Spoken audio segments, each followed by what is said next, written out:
안녕하세요. 저는 올해 50대 중반이 된 여자이고, 슬하에 딸 4명을 두고 있습니다. 어릴 때 뭣도 모르고 결혼을 해버렸고, 아이들은 벌써 다 커서 사회생활을 하고 있습니다. 저는 이혼을 한 채 이렇게 혼자서 아이들이 벌어다주는 용돈으로 살고 있네요. 오늘은 제가 이혼을 하게 된 이유에 대해서 말씀을 드리려고 이렇게 사연을 쓰는데, 정말 다들 들으시면 결혼 생각이 싹 없어지실 수도 있습니다. 아무튼 이야기 시작할게요.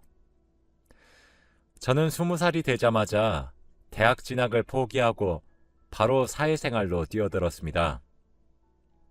그러다 보니 또래에 비해 일찍 경제적으로 여유로워졌고, 일도 잘하는 편이라 승진도 빨리 되었죠. 그래서 23살에 중소기업에서 회사원으로 안정적인 직업을 가지고 있었고, 그때까지는 결혼이란 저에게 아주 멀고도 먼 이야기와 같았죠. 그런데 그때 같은 회사 해외 마케팅 부서에서 일하던 한 남자와 눈이 맞았고, 그렇게 저와 그 남자는 사내 연애를 시작하게 되었습니다. 그 남자는 저와 무려 8살이나 차이가 났고, 직책도 워낙 높아서 처음에는 단순한 선후배 관계로 친하게 지냈지만, 시간이 지날수록 저희의 사이는 깊어졌죠. 오빠는 해외 부서에서 일을 하다 보니 외국으로 출장을 가는 일이 자주 있었고, 한 달에 길면 3주 정도는 한국에 없었어요. 사람들은 몸이 멀어지면 마음도 멀어진다고 하지만, 저희는 더 볼 수 있는 시간이 줄어들수록 더 애틋해졌죠. 그런데 이게 무슨 일인지 오빠와 연애를 하고 6개월도 채 되지 않아서 제가 임신을 한 겁니다. 저는 당시 23살로 어린 나이였고, 아직 부모님은 제가 연애를 하고 있는 사실조차 모르시는데 어떻게 이 일을 해결해야 할까 두려웠죠. 그런데 오빠는 31살이니 결혼에 대한 생각이 조금은 현실로 다가왔는지 저에게 결혼을 하자고 했고, 왠지 모르게 오빠가 듬직하고 믿음직스러웠기 때문에 되돌릴 수 없는 선택을 해버렸네요. 저와 오빠는 저희 부모님과 친오빠 앞에 무릎을 꿇고 아이가 생겼다고 말씀드렸고, 오빠는 종갓집에서 태어난 아들이라 저를 책임질 수 있다고 당당히 말하니, 엄마는 종갓집 며느리 되면 할 일이 많아서 고생하니까 난 결혼 반댈세 라고 했고, 아빠와 친오빠는 아니야, 어차피 결혼하면 시댁살이로 고생할 텐데 양반집으로 시집가면 보람있고 좋지, 난 결혼 찬성일세 라고 했죠. 그때 저는 사실 종갓집이라는 게 어떤 집안인지 알았지만, 며느리가 어떤 고생을 하는지는 전혀 몰랐고, 그냥 오빠와 함께 미래를 꾸며갈 것이 기대가 되었기에 엄마의 반대에도 불구하고 결혼을 강행했습니다. 친구들 중에서 제가 제일 처음으로 결혼을 해서 친구들은 모두 놀랐는데, 거기다가 제가 종갓집 며느리가 된다고 하니까 더 놀라면서, 야, 너 버틸 수 있겠어? 종갓집 며느리가 그렇게 힘들다는데 온갖 살림에 아마 너 일도 그만둬야 할걸? 라고 하더라고요. 저는 제 일을 너무 사랑하고 좋아하는데 일을 그만두는 건 절대 상상할 수 없었고, 시댁 부모님들을 잘 설득해서 일을 계속할 거라고 다짐했습니다. 물론 오빠도 저의 의견을 따라주었고요.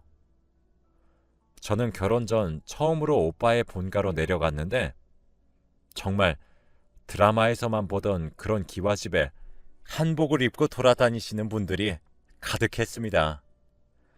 오빠는 그런 집에서 장남으로 태어났고 외동아들이었죠. 제가 들어가니 시부모님들도 한복을 입고 계시면서 예의를 굉장히 갖추셨고 차를 주시는데 한 번도 겪어보지 못했던 경험이었습니다. 그때는 마냥 새로운 곳에 오니까 신났었죠. 마치 한국 민속촌에 체험을 하러 온 것 같았거든요. 그런데 결혼을 하면 우선 넌 이 집에 들어와서 살아야 하고, 그리고 무엇보다 지금 하고 있는 일들 다 그만두고 우리 집 일손을 도와야 한다. 아니요, 저 일 계속하고 싶습니다. 오빠 혼자 버는 것도 힘들 것 같고, 저도 아직 제가 하고 싶은 일들이 많아서 결혼을 해서라도 일은 하고 싶어요. 지금 생각해보면 어디서 그런 당참이 나왔는지 아마 20대 초반이라 가능했던 것 같습니다. 아무튼 그렇게 당당하게 시부모님께 말씀드리니 그럼 결혼은 안 된다 라고 단호하게 말씀하셨고 결혼을 하려면 일을 그만두고 오라고 하셨어요. 남편과 저는 그런 극단적인 결론에 할 말을 잃었고 남편은 저에게 미소야, 그냥 일 그만두는 거 어때? 내가 나중에 회사 사람들한테 너 다시 넣어달라고 부탁을 해볼게. 그러니까 고집 피우지 말자. 응? 라고 했고 저는 오빠와 많이 결혼하고 싶었기에 알겠다고 했습니다. 시부모님은 제 대답을 듣자마자 그래서 뱃속에 있는 아이는 아들이니? 라고 물어보셨고 저는 아직 병원에서는 알 수 없다고 했지만 저는 딸을 낳고 싶어요. 라고 했죠. 어디서 우리 집 대를 이으려면 네가 아들을 낳아야지. 아들을 낳지 못하면 난 널 절대로 며느리로 인정 못한다. 라며 갑자기 언성을 높이시며 말씀하셨어요. 시부모님들은 아들을 낳아야 진정한 이 집 며느리라고 굉장히 강조하셨습니다. 결국 어쩔 수 없이 저는 주눅이 든 채로 아들을 꼭 낳겠다고 말씀을 드리고 결혼 허락을 받을 수 있었죠. 저는 임신한 상태라 배가 더 나오기 전에 최대한 빨리 결혼식을 올렸는데 남편 측에 엄청나게 많은 가족분들이 오셨고 결혼식은 정말 인사만 돌리다가 시간이 다 간 것 같습니다. 아무튼 드디어 결혼을 하고 안정적인 가정이 생기니까 굉장히 기분이 좋았고 일도 그만두었으니 편하게 있을 수 있다고 생각했어요. 저는 시댁에서의 첫날에 아침밥을 준비하려고 새벽 6시에 일어났고 그때는 나름 이른 시간이라고 생각했기에 시어머니께 칭찬을 받을 줄 알았죠. 부엌으로 가니 시어머니가 너 왜 이렇게 늦게 와? 이런 일을 내가 해야겠니? 빨리 이것 좀 묻히거라. 라며 저에게 일거리를 내주셨고 저는 그날 수십 가지의 나무를 묻히면서 아침밥을 차렸습니다. 아침밥을 차리기 위해서는 며느리는 새벽 4시 반에 일어나야 한다더군요. 그에 비해 저는 굉장히 늦게 일어난 편이라고 하셨죠. 그래도 일찍 일어나는 일에는 점점 적응이 되었는데 남자들이 식사를 다 마치기 전까지는 여자들이 밥을 먹으면 안 됐고 저희는 남자들이 먹다 남은 반찬에 밥을 먹어야 했습니다. 저는 이런 가부장적인 곳에서 살 수 없다고 남편한테 말을 했는데 처음에는 내가 잘할게 라며 저를 다독여 주더니 제가 계속 그러니까 그냥 우리 집이 그래. 종갓집 며느리면 이런 건 다 감수해야지 라며 제게 적응을 하라고 말했어요.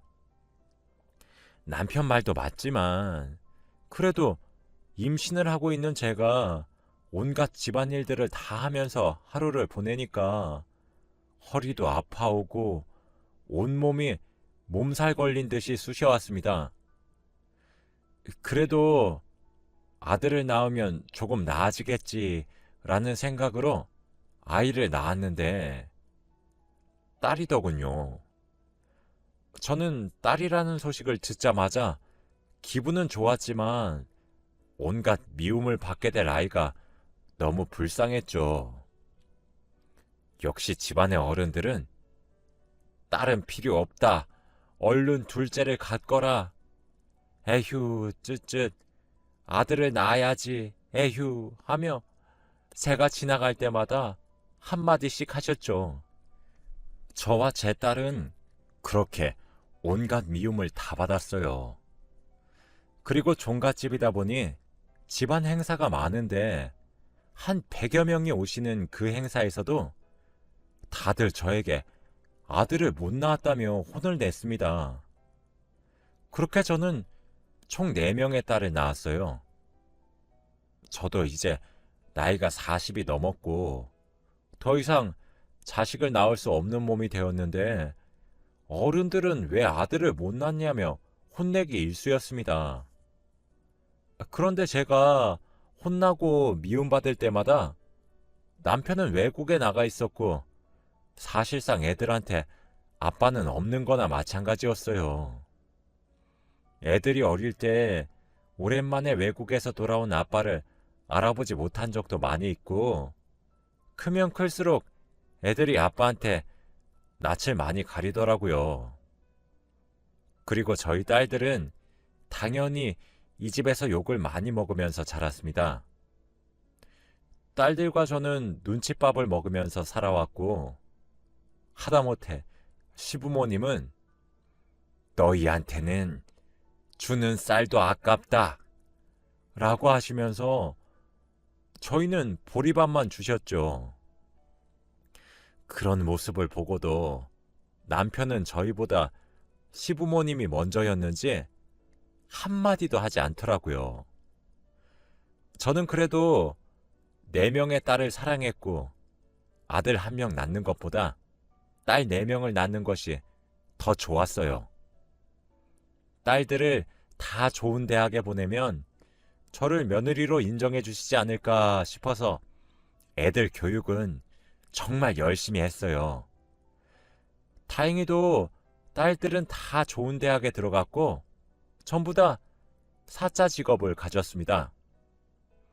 정말 자랑스러웠고 죽어도 여한이 없다고 생각했는데 그래도 시부모님들은 아들을 원하셨어요. 저를 며느리로 인정해주지 않으시면서 그저 하녀 취급하셨죠. 그래도 애들이 집을 떠나고 저 혼자 어른들의 욕바지가 되면서 사니까 애들이 편하게 살 수 있겠다는 생각에 마음은 편해졌고 저는 하루에 3시간씩 자면서 집안일을 다 했어요. 종갓집에는 제사를 1년에 20번 정도 지내는데 그때마다 제사상을 준비하는 사람은 오로지 저뿐이었습니다. 시누이가 4명이나 있는데 다들 타지에서 산다면서 저에게 언니 고생하세요. 못 가서 죄송해요. 라고 연락만 하셨어요. 시부모님도 그래, 너 멀어서 오느라 힘들 거야. 여긴 걱정하지 말고 푹 쉬렴. 이라고 하셨죠. 종갓집이라 제사상에 올라가는 음식이 다른 집에 비해 2배는 훨씬 많은데 그 음식들을 매일 만들고 있으니 정말 몸이 성한 날이 없었어요. 매일 밤을 눈물로 베개를 적시면서 보냈습니다. 당연히 그때도 남편은 없었고요. 얼마 뒤 남편이 오랜만에 집으로 왔고 같이 방에 누워 있는데 남편이 저를 봐도 눈 한 번 마주치지 않고 바로 잠에 들더라고요. 저는 오랜만에 봤으니 이야기라도 나눌까 싶었는데 잠을 자버리니까 속상했습니다. 그런데 그때 남편의 휴대폰에서 알림 소리가 들렸고 휴대폰을 열어보니 외국 여자들과 채팅을 나눈 기록들이 가득하더군요. 제가 지금 누구 때문에 이 집에 들어와서 이런 고생을 하고 있는데 다른 여자와 하하호호 거리는 그 사람에게 화가 치밀어 올랐죠. 그치만 저는 제 욕심 때문에 애들이 아빠 없는 사람으로 키우고 싶지 않았고 남편은 나름 높은 직급이라 딸들이 안 그래도 어깨 피면서 살고 있는데 그 자존심을 뭉개버리고 싶지 않았어요. 가정을 지키자는 생각으로 꾹 참았네요. 다음날 시부모님이 갑자기 아이고 옆집 숙이네 엄마는 손자를 받았는데 우리는 손자가 없네. 아이고 새로운 며느리를 드려야 하나? 나 죽기 전에 손자 보고 싶은데 라면서 저에게 눈치를 주시더니 갑자기 저를 조용히 부르셨습니다. 시부모님은 저를 앉히시고는 충격적인 말을 하셨어요. 대리모를 구했다고 하시더군요. 저는 너무 놀랐고 어떻게 그런 생각을 할 수 있냐고 반박했어요. 고집 피우지 마라. 우리는 손자가 절실히 필요한데 너 같은 게 우리 집에 들어와서 손자를 보지 못했으니 너도 책임이 어느 정도 있잖니. 참말 말고 받아들이던가 아니면 집에서 쫓아낼 줄 알거라. 저는 한 번도 대리모라는 건 들어본 적이 없는데 시부모님 말에 의하면 그저 대리모의 자궁만 빌리는 것이라고 했습니다. 저와 남편의 난자와 정자를 인공수정해서 대리모 자궁에서 기르는 거라고요. 알고 보니 저 모르게 남편도 동의를 했더라고요. 시부모님은 그 여자가 아들을 낳으면 저에게 아낌없는 지원과 분가를 할 수 있게 해주겠다고 했고 매월 생활비도 주신다고 하셨을 뿐더러 무엇보다 저와 딸들을 진정한 가족으로 인정해 주시겠다고 하셨습니다. 저는 그렇게 시부모님의 말에 속아 억지로 동의를 했죠. 대리모는 그냥 외국인 여자로 구했다고 했고 전 그 여자의 얼굴을 본 적도 없습니다. 그렇게 저는 대리모 출산이 어떻게 되고 있는지 전혀 모르는 상태였고 몇 개월 후 시어머니에게 연락이 와서 산부인과로 갔어요.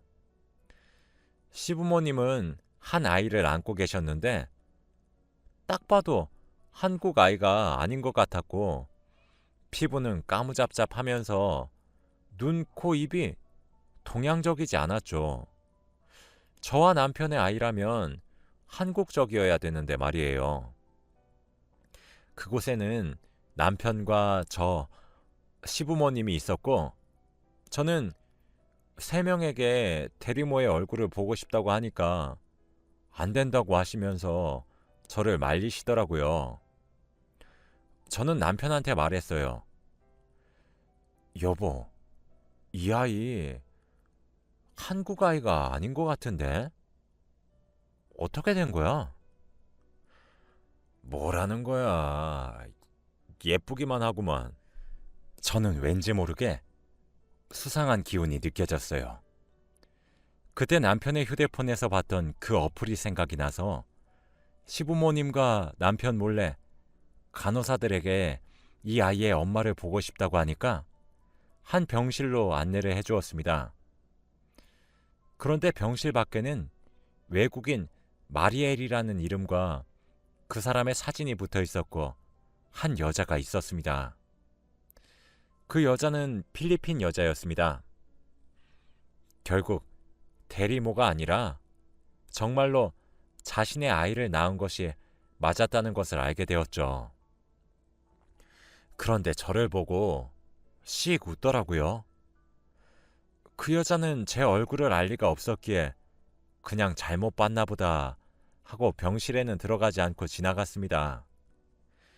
이미 남편의 휴대폰 속에서 바람을 피우고 있다는 것은 다 알았는데 다른 여자와 아이까지 낳을 줄은 상상도 못했어요. 그런데 그날 저녁 제 연락처로 마리엘이라는 여자가 카톡이 왔는데 그 여자는 아까 제가 병실에서 봤던 필리핀 여자의 이름이었죠. 그 여자의 프로필은 남편과 다정하게 찍은 사진이었습니다. 그런데 마리엘은 한국말을 잘 못해서 저에게 아줌마 너무 바보라고 했고 저는 무슨 말이냐고 했어요.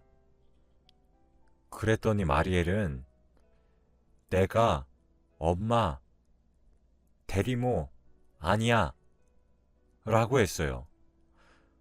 저는 마리엘의 당당함에 넋이 나갔죠. 알고 보니 오래전부터 남편과 마리엘은 바람을 피우고 있는 사이였습니다. 제가 당황한 것을 느낀 마리엘은 근데 오빠 딸 싫어해. 너도 알지? 너랑 딸 남편 없이 불쌍해. 이혼해. 라며 저보고 남편과 이혼을 하라고 했습니다. 그때 남편 휴대폰에서 봤던 마리엘과 남편의 대화에서 마리엘은 어릴 때부터 폭력적인 가정에서 자라서 안정적인 가정을 꾸리고 싶다는 말을 했었습니다. 그 대화 내용이 기억이 나면서 마리엘이 제 자리를 노리고 있다는 것을 알게 되었죠. 마리엘은 안정적인 가정을 가지고 돈도 많이 벌고 싶어 했고 가족들도 많이 얻고 싶어 하는 것 같았습니다.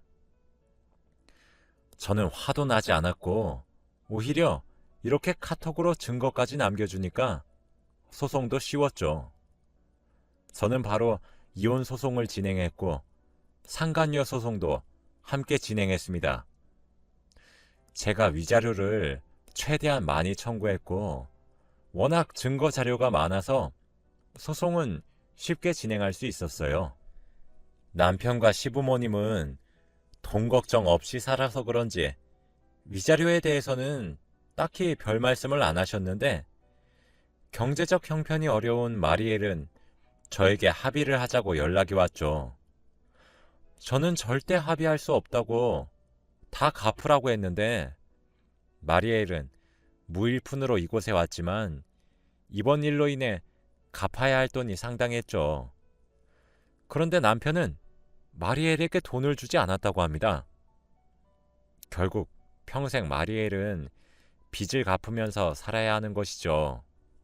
저는 남편이 돈 많이 벌면서 당당하게 사는 것도 꼴보기 싫어서 남편이 일하고 있는 회사 커뮤니티에 남편이 저에게 저질렀던 모든 일에 대해서 글을 작성했어요.